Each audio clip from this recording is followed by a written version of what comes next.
Hello everyone. So this is the first lecture of the topic sources of impurities. तो ये पहला lecture है।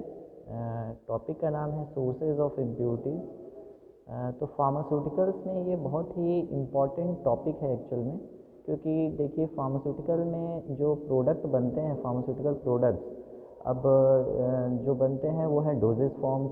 अब ये डोजेज फॉर्म्स यूज़ किस लिए होते हैं? ये यूज़ होते हैं किसी भी डिजीज़ को ट्रीट करने के लिए या फिर प्रिवेंशन के लिए। तो अब ये डिज़ीज़ को ट्रीट करने के लिए या फिर डिज़ीज़ ना हो प्रिवेंट करने के लिए यूज़ होता है, मतलब ये ह्यूमन के हेल्थ से रिलेटेड है। तो अगर कोई इम्प्योरिटी इन प्रोडक्ट्स में आ जाएगा तो जो प्रोडक्ट की इफ़िकेसी है वो उतनी अच्छी नहीं रहेगी, तो वो वैसा वर्क नहीं करेगा, तो वो हेल्थ को उतने अच्छे से गुड हेल्थ को मेंटेन करने में हेल्पफुल नहीं होगा, तो या फिर किसी डिज़ीज़ को अच्छे से ट्रीट नहीं कर पाएगा कोई भी ड्रग। तो इसलिए जो फार्मास्यूटिकल प्रोडक्ट्स होते हैं वो प्योर फॉर्म में होने चाहिए, इम्प्योरिटीज़ उनमें ना के बराबर होना चाहिए, ताकि वो जो भी उसकी इफ़िकेसी है, जो भी उसका थेरेपेटिक इफ़ेक्ट है वो वैसे का वैसा आए, और जिस पर्पस के लिए वो यूज़ हो रहा है वो पर्पस यूज़ हो। ना ही सिर्फ फार्मास्यूटिकल प्रोडक्ट्स, किसी भी प्रोडक्ट में इम्प्योरिटी नहीं होना चाहिए। अगर वो इम्प्योरिटी रहता है तो वो प्रोडक्ट जिस पर्पस के लिए बनाया गया है वो पर्पस फुलफ़िल उतने अच्छे से नहीं हो पाता है। इसलिए अपने को इम्प्योरिटीज़ ना हो इसके लिए एक चीज़ पता ये होना चाहिए कि क्या क्या सोर्सेज ऑफ इम्प्योरिटीज़ हैं वो पता होना चाहिए। मतलब इम्प्योरिटी किसी प्रोडक्ट में कहाँ कहाँ से आ सकता है वो हमें पता होना चाहिए, और किस सोर्स से आ सकता है वो अगर पता रहेगा तो उसको जो इम्प्योरिटी है वो ना आए प्रोडक्ट में, उसके लिए स्टेप्स लिए जा सकते हैं।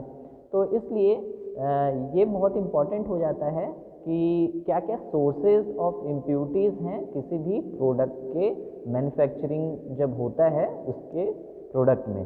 तो इसी टॉपिक को देखते हैं, फार्मास्यूटिकल प्रोडक्ट्स में कहाँ कहाँ ये इम्प्योरिटीज़ आ सकते हैं, क्या क्या सोर्सेज हैं इम्प्योरिटीज़ के। तो लेक्चर को स्टार्ट करते हैं। सबसे पहले देखते हैं कि ये इम्प्योरिटीज़ बोलते किसे हैं। तो इम्प्योरिटीज़ जैसा कि सभी को पता है कि impurities may be defined as foreign particles that affect the purity of the substance. मतलब जो सब्सटेंस है उस सब्सटेंस में जो भी उसका रॉ मटेरियल है वो तो यूज़ होता ही है, उसके अलावा कुछ ऐसे प्रोडक्ट जब बन जाता है तो प्रोडक्ट के अलावा कुछ ऐसे सब्सटेंस रहते हैं उस प्रोडक्ट में मिले हुए जो कि उस सब्सटेंस के प्योरिटी को अफेक्ट करते हैं, तो उसको फॉरेन पार्टिकल बोलते हैं और उसी को इम्प्योरिटी बोलते हैं। यूजुअली इम्प्योरिटी जो फार्मास्यूटिकल्स में पाए जाते हैं वो फार्मास्यूटिकल के मीन्स इफ़िकेसी को, उसके थेरेपेटिक इफ़ेक्ट को बहुत ही बुरी तरीके से अफेक्ट करते हैं। अब जैसे कुछ एग्जांपल्स हैं फार्मास्यूटिकल में जो ये फॉरेन पार्टिकल रहते हैं, जैसे कि foreign particle that bring about adverse और toxic reactions when present in excess beyond their limit. मतलब क्या है कि कुछ लिमिट्स दिए हुए हैं, अगर उस लिमिट से कुछ ज़्यादा अगर प्रेजेंट होते हैं तो उनकी टॉक्सिक इफेक्ट बॉडी में बढ़ जाती है, तो वो एज इम्प्योरिटी वर्क करने लगते हैं। जैसे कि लेड, हैवी मेटल, आर्सेनिक, ये सारे जो हैं उनका एक लिमिट है कि इतने लिमिट तक ही वो रहने चाहिए। अगर वो किसी प्रोडक्ट में उस लिमिट से ज़्यादा हो जाते हैं तो वो फिर बॉडी के लिए हार्मफुल होते हैं, तो वो एज इम्प्योरिटी काउंट होने लगता है। तो कुछ फार्मास्यूटिकल्स जो होते हैं वो उसमें ऐसे इम्प्योरिटीज़ रहते हैं। दूसरा ये है कि कुछ इम्प्योरिटीज़ ऐसे हैं जो कि टॉक्सिक इफेक्ट तो कॉज नहीं करते हैं, बट जो एक्टिविटी है या जो केमिकल की उसको डिटोरिएट करते हैं। फॉर एग्जांपल सोप, जो hard soap containing excess of water, मतलब अगर हार्ड सोप में एक्सेस ऑफ वाटर रहेगा तो अच्छे से वो जो भी उसकी क्लिनजिंग प्रॉपर्टी है वो उतने अच्छे से नहीं आ पाती है। तो ये भी एज इम्प्योरिटी हो सकता है कि कुछ टॉक्सिक इफेक्ट तो नहीं कर रहा है, बट जिस पर्पस के लिए वो प्रोडक्ट यूज़ हो रहा है वो पर्पस जो है उतने अच्छे से फुलफिल्ड नहीं हो पाता है। अब इसमें क्या होता है कि जैसे एक कुछ और इम्प्योरिटीज़ ऐसे होते हैं, जैसे कि जो एक्टिव इंग्रेडिएंट हैं आपके डोजेस फॉर्म में। अब डोजेस फॉर्म में कोई भी डोजेस फॉर्म लो, जैसे टैबलेट ले लिया, तो उस टैबलेट में एक तो ड्रग होगा, ड्रग के साथ बहुत सारे एक्सिपिएंट्स रहते हैं, मतलब ड्रग के अलावा भी बहुत कुछ रहते हैं उस टैबलेट के अंदर, उस टैबलेट को बनाने में वो बहुत ही हेल्पफुल रहते हैं। तो जैसे कुछ सब्सटेंस ऐसे रहते हैं जो कि एक्टिव जो इंग्रेडिएंट है जिसकी वजह से वो एक्शन आ रहा है, उस एक्टिव इंग्रेडिएंट के साथ कॉम्पेटेबल नहीं रहते हैं, ठीक है। और कंपेटेबल नहीं रहने की वजह से वो एक्टिव इंग्रेडिएंट जो है उसकी प्रॉपर्टी को डिक्रीज़ कर देते हैं। तो एक्टिव इंग्रेडिएंट के प्रॉपर्टी को डिक्रीज़ कर देते हैं, जिसकी वजह से वो एज इम्प्योरिटी वर्क करने लगते हैं, क्योंकि अब वो एक्टिव इंग्रेडिएंट के साथ वो कंपाउंड कॉम्पेटेबल नहीं है। और मेन जो फंक्शन है प्रोडक्ट का या किसी भी ड्रग का, वो एक्टिव इंग्रेडिएंट की वजह से हो रहा है। अब एक्टिव इंग्रेडिएंट की प्रॉपर्टी को डिक्रीज़ कर रहा है वो एक फॉरेन पार्टिकल या फिर दूसरा इंग्रेडिएंट जो कि उसके साथ कंपेटेबल नहीं है, तो वो जो अदर जो कंपाउंड है जो कि एक्टिव इंग्रेडिएंट की प्रॉपर्टी को डिक्रीज़ कर रहा है, वो एज इम्प्योरिटी काउंट होने लगता है। तो ये सारे कुछ एग्जाम्पल्स हैं कि ऐसे एग्जाम्पल्स जो कि फार्मास्यूटिकल्स में एज इम्प्योरिटी रहते हैं। तो पहला कौन सा हो गया? पहला तो ये हो गया कि जो टॉक्सिक इफेक्ट करते हैं और अगर उनकी लिमिट बढ़ जाए, जितनी लिमिट होती है उससे, तो वो हार्मफुल आपके बॉडी को कर सकता है। दूसरा ये हो गया कि उसका कोई टॉक्सिक इफेक्ट नहीं होगा, बट जो प्रोडक्ट जिस पर्पस के लिए यूज़ हो रहा है वो पर्पस जो है उतने अच्छे से फुलफिल नहीं हो पाता है। दूसरा इम्प्योरिटी ये हो गया। तीसरा क्या हो गया कि जो मेन एक्टिव इंग्रेडिएंट है उसके अलावा जो कंपाउंड्स हैं जो यूज़ हो रहे हैं वो एक्टिव इंग्रेडिएंट के साथ कॉम्पेटेबल उतने अच्छे से नहीं है, तो वो एक्टिव इंग्रेडिएंट की प्रॉपर्टी को वो डिक्रीज़ करते हैं, तो वो एज इम्प्योरिटी काउंट होने लगते हैं। तो ये सारे एग्जाम्पल्स हैं फार्मास्यूटिकल प्रोडक्ट्स में इम्प्योरिटीज़ के। और इम्प्योरिटीज़ बोलते किसे हैं? इम्प्योरिटीज़ जो है वो एक ऐसा फॉरेन पार्टिकल है जो कि जो फाइनल प्रोडक्ट है उसके प्योरिटी को अफेक्ट करता है या फिर उसके एक्शन को अफेक्ट करता है, उसी को इम्प्योरिटी बोलते हैं। जैसे कुछ और एक एग्जांपल है, जैसे कि इम्प्योरिटी कुछ ऐसे भी होते हैं जो कि टेक्निकल प्रॉब्लम क्रिएट करते हैं during application of the substance और during application of the preparation. For example presence of carbonate in ammonia solution.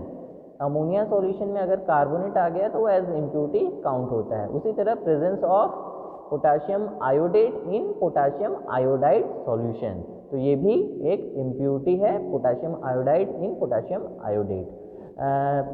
उसी तरह कुछ एग्जांपल्स कुछ इम्प्योरिटीज़ ऐसे हैं जो कि अराइज होते हैं ड्यू टू ह्यूमिडिटी और टेम्परेचर। ह्यूमिडिटी और टेम्परेचर की वजह से कुछ इम्प्योरिटीज़ आते हैं और वो फाइनल प्रोडक्ट के प्रॉपर्टी को डिक्रीज़ करते हैं। जैसे presence of very low amount of moisture may enable substance to get oxidized easily or may reduce its free flowing property। अगर कोई प्रोडक्ट जो है वो सपोज पाउडर फॉर्म में है और उसमें मॉइस्चर आ गया, ह्यूमिडिटी आ गया, उसकी फ्री फ्लोइंग प्रॉपर्टी डिक्रीज हो सकती है।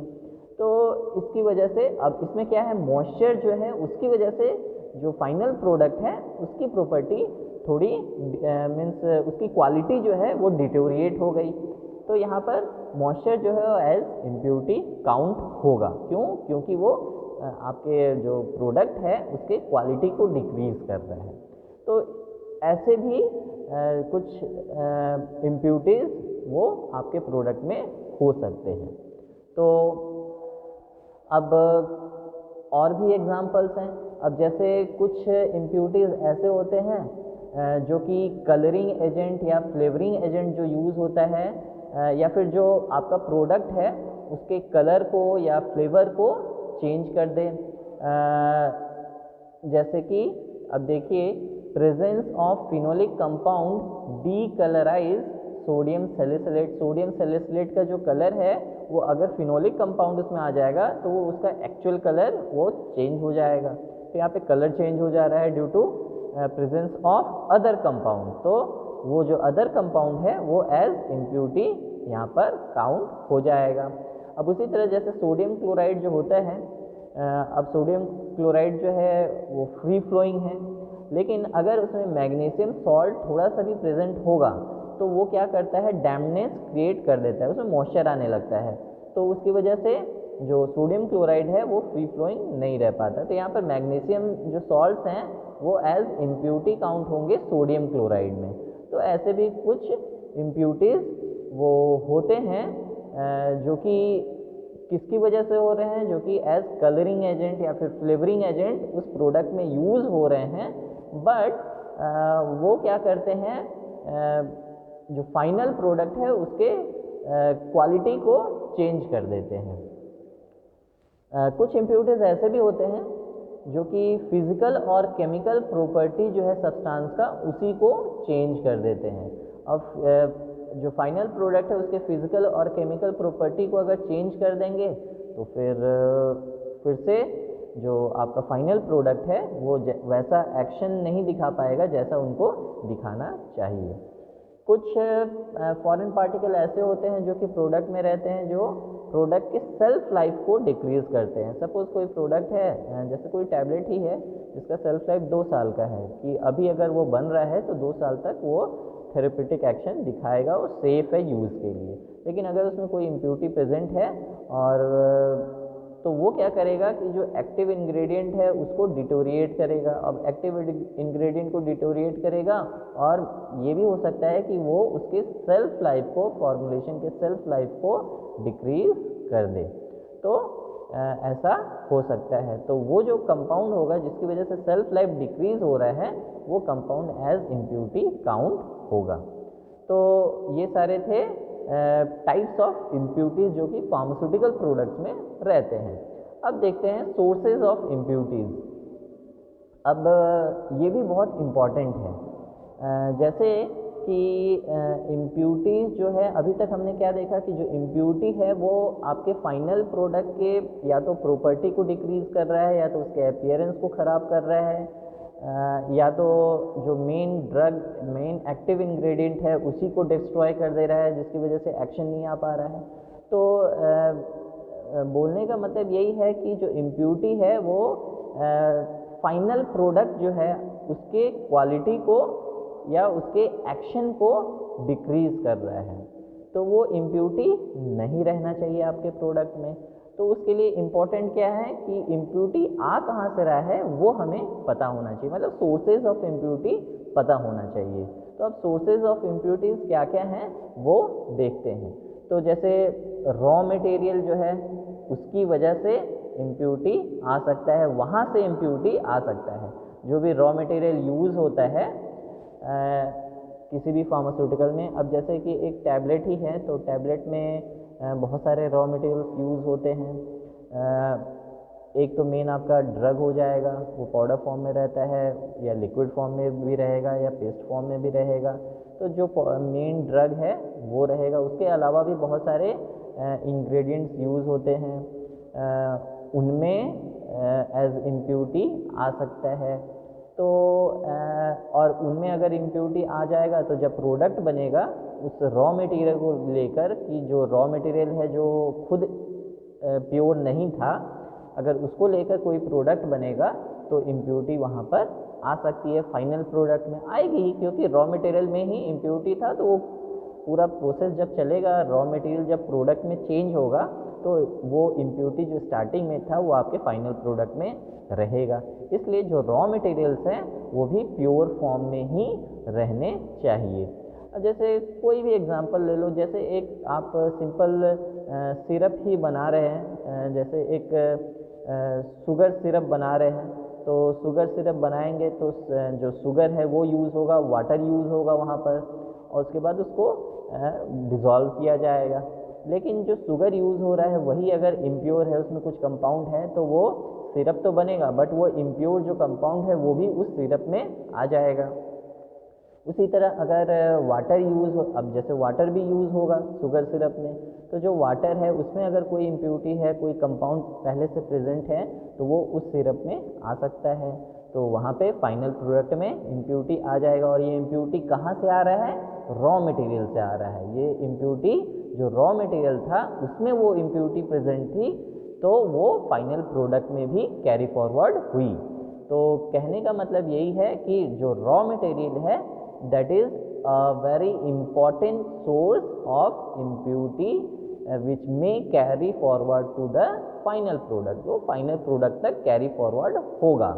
तो रॉ मटेरियल आपका फ्री फ्रॉम इम्प्योरिटी होना चाहिए।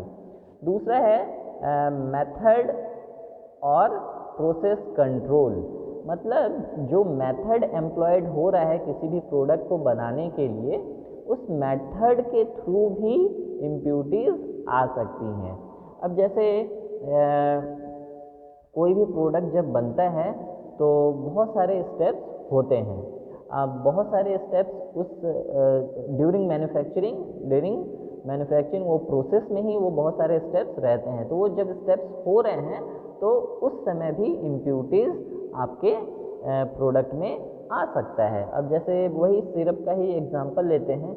अब यहाँ पे प्रोसेस क्या था कि शुगर आपको वे करना है रिक्वायर्ड क्वांटिटी, और आपका व्हीकल वाटर जो है उसको लेना है रिक्वायर्ड क्वांटिटी, उसमें शुगर को डालिए, फिर उसको डिज़ोल्व कीजिए, हल्का सा हीट करना है और उसको स्टेयर करते रहना है।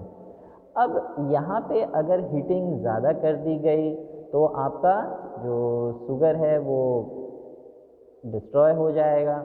तो यहाँ पर सिरप में कुछ दूसरे कंपाउंड्स बन जाएंगे।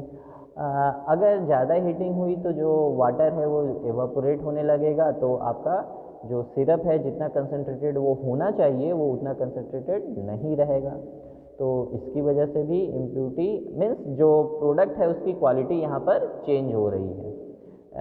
तो स्टीयरिंग अगर अच्छे से नहीं किया जाए, तो स्टीयरिंग अगर अच्छे से नहीं किया जाएगा, सपोज 10 मिनट्स के लिए इस स्पीड में स्टीयरिंग करनी थी, वो उतनी स्पीड में नहीं हुई, तो शुगर आपका अच्छे से डिज़ोल्व नहीं हो पाएगा। जो सिरप बनेगा उसमें शुगर के पार्टिकल रह जाएंगे।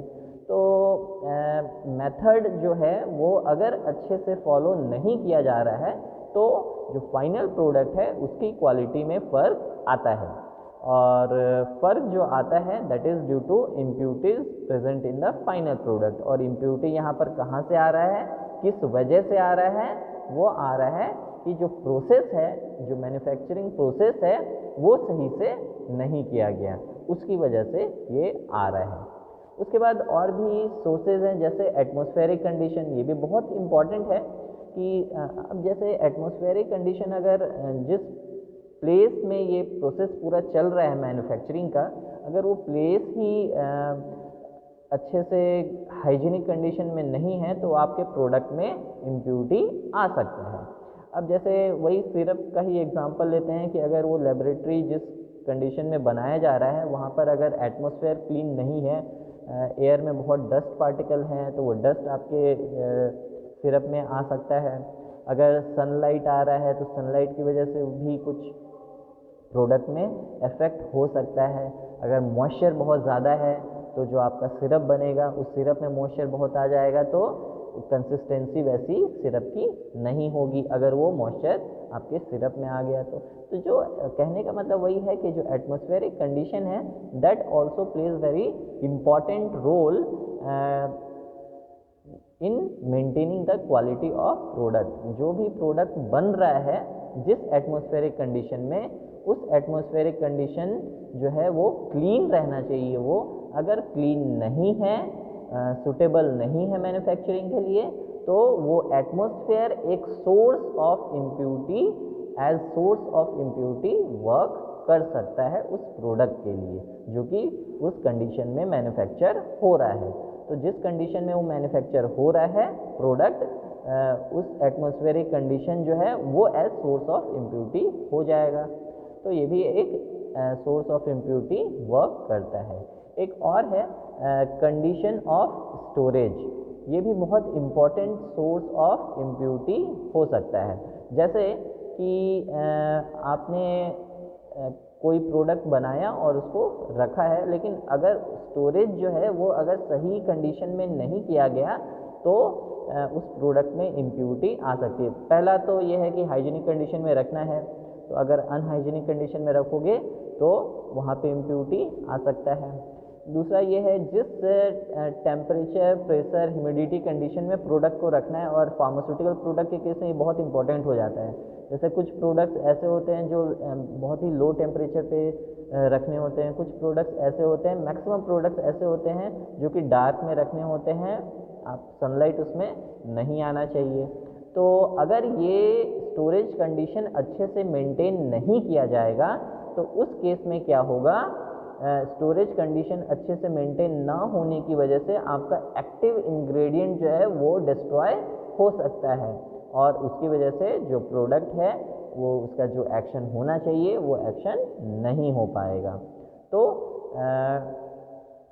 कंडीशन ऑफ स्टोरेज जो है वो प्रॉपर होना चाहिए। अगर प्रॉपर नहीं है तो कुछ फॉरेन पार्टिकल भी प्रोडक्ट में आ सकते हैं, या फिर जो आपका जो प्रोडक्ट का मेन ड्रग है, मेन एक्टिव इंग्रेडिएंट है, मेन जो कंपाउंड है वो डिस्ट्रॉय हो सकता है, जिसकी वजह से प्रोडक्ट जो है वो अपनी इफिकेसी जितनी उसकी होनी चाहिए वैसी नहीं होगा। नेक्स्ट एक और सोर्स है डेलिब्रेट एडल्ट्रेशन। अब ये जो डेलिब्रेट एडल्ट्रेशन है वो तो ऐसा है कि अगर जो एनालिस्ट काम कर रहा है या फिर जो भी मैन्युफैक्चरिंग प्रोसेस में पर्सन्स इन्वॉल्व हैं वो अगर ऊपर से कुछ अपना अलग से डाल दे बल्क को बढ़ाने के लिए, प्रोडक्ट के बल्क को बढ़ाने के लिए, तो उस केस में वो फॉरेन पार्टिकल जो होगा वो एज एडल्ट्रेंट वर्क करेगा। तो यहाँ पे बल्क को बढ़ाने के लिए किया जाता है ताकि प्रॉफिट ज़्यादा हो, तो उस कंडीशन में वो जो फॉरेन पार्टिकल होगा वो एज इम्प्योरिटी वर्क करेगा आपके उस प्रोडक्ट के लिए। और ये होता है किस पर्पस के लिए होता है, टू गेट मैक्सिमम प्रॉफिट। तो मैक्सिमम प्रॉफिट लेने के लिए ये डेलिब्रेट एडल्ट्रेशन, जानबूझ के एडल्ट्रेशन किया जाता है, तो उसकी वजह से हो सकता है। एक और सोर्स ऑफ इम्प्योरिटी है जिसको पैकेजिंग बोलते हैं। अब पैकेजिंग जब हो रहा है प्रोडक्ट का, उस केस में भी इम्प्योरिटी हो सकता है। अब जैसे आपका डोजेस फॉर्म तो बन गया, अब डोजेस फॉर्म बनने के बाद उसको पैक करते हैं। अब जैसे कोई सिरप ही बना है तो उसको बॉटल में पैक किया जाएगा। अब बॉटल में जब फिल किया जा रहा है तो बॉटल अगर पहले से क्लीन नहीं है, जैसा क्लीन उसको होना चाहिए, तो उस केस में इम्प्योरिटी आपके प्रोडक्ट में आ जाएगा। बॉटल क्लीन तो है बट वो स्टरलाइज नहीं है, अगर तो स्टरलाइज नहीं है तो उसमें माइक्रो ऑर्गेनिज्म रहेंगे, माइक्रो ऑर्गेनिज्म रहेंगे तो वो आपके प्रोडक्ट को डिस्ट्रॉय कर सकते हैं। तो ये सारे फैक्टर्स हैं, जैसे कि अब ये बॉटल हो गया, आपके लिक्विड प्रिपरेशंस हैं, अगर उस केस में ये बॉटल्स अगर क्लीन नहीं होंगे तो वहाँ पर इम्प्योरिटी आ सकता है। अब बॉटल जो है वो अगर उसका कैप अच्छे से सील नहीं किया जाएगा, तो कैप अगर अच्छे से सील नहीं किया जाएगा तो एटमॉस्फेरिक कंडीशन जो है उसकी वजह से आपका प्रोडक्ट जो है वो डिस्ट्रॉय हो सकता है। तो पैकिंग जो है वो बहुत अच्छे से होनी चाहिए, कैपिंग जो हो रही है बॉटल में वो अच्छे से होनी चाहिए। उसके बाद वो कार्टून्स में फिल्ड होते हैं, कार्टून्स में फिल्ड होंगे तो कार्टून्स भी क्लीन होने चाहिए। तो कहने का मतलब वही है कि पैकिंग जो है वो भी बहुत इम्पॉर्टेंट रोल प्ले करती है, बहुत इम्पॉर्टेंट रोल प्ले करती है कि आपके प्रोडक्ट में इम्प्योरिटी होगा या नहीं होगा। पैकिंग भी बहुत अच्छे से होना चाहिए। तो ये सारे पॉइंट्स हैं जो कि इन्हीं सब से सोर्सेस ऑफ इम्प्योरिटी से इंटर रिलेटेड है, वो हम लोग नेक्स्ट लेक्चर में फिर और डिटेल में डिस्कस करेंगे विथ एग्जांपल्स। तो आपको और एग्जैक्ट पता चलेगा कि सोर्सेज ऑफ इम्प्योरिटीज़ जो हैं वो ये सारे तो हैं, बट कौन कौन से एग्जाम्पल है जहाँ पे जैसे एज रॉ मटेरियल भी सोर्स ऑफ इम्प्योरिटी हो सकता है। तो बहुत सारे एग्जाम्पल्स हैं, वो सारा कुछ हम लोग नेक्स्ट लेक्चर में फिर डिस्कस करेंगे। तो फिर आज के लिए इतना ही। Thank you very much.